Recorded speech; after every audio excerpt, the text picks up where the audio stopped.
Here are some tips on how to regulate your nervous system and release the emotional charge when you are dealing with what seems to be big problems, whether it's in your personal life or at work, in your career, your business, whatever it is. Let's say you're having an issue with your child having behavioral problems, or you're trying to create a new business and get it off the ground, but your partner isn't supporting you. And this turns into this big thing in your mind because it feels like everything is just on your shoulders. Maybe you're navigating multiple problems. Here are some tips on how you can release it and move on. So first of all, let's break down the problem into its most simplest, smallest components. That's the key here, because our mind clumps everything together and it makes it seem bigger than it actually is. It creates stories around it.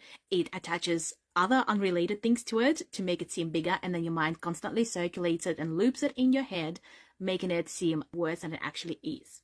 So when you break it down to the smallest components, release the ones that have nothing to do with anything, release the ones that aren't actually a problem, and focus on the most basic fundamental part of that problem. You will find it is not as big, it is not as difficult, and it is not as triggering. So then it's much easier to release the emotional charge around it and regulate your nervous system. And when your mind is clear, when everything is calm, when your body and your mind are calm, then your mind actually can do what it's designed to do, and that is find a solution to the problem.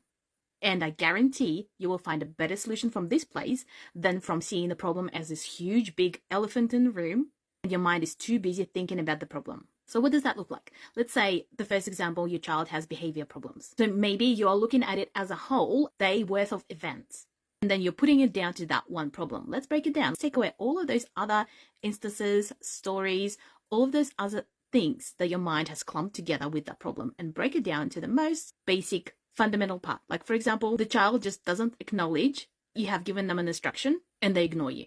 But what the problem here is that they may not actually be completely ignoring. They might actually be listening to you. They're just not responding. So the problem here is that you are not getting a response to tell you that they have heard you and that they have acknowledged that. So let's work on that. Your mind can then come up with creative ways on how to make sure that the child responds to say, yes, they heard you. And when you look at it that way, suddenly the problem doesn't seem as big as it was before. Same thing with business. Let's say you're trying to get a new business off the ground and your partner is not supporting it. Your partner is not believing in you. You're having doubts about you. The clients aren't coming through the door. So it kind of shows you that maybe everyone is right. Okay, what is the problem here? Is the problem someone not believing in you?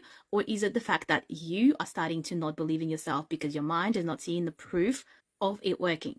So fundamentally, it's your mind looking for a proof in order to have the confidence to know that this will work out. So let's work on that. Let's clear the emotional charge around it, regulate the nervous system, work on the belief that your mind needs to see a proof before it's confident in its value, its ability to do the work, and so on.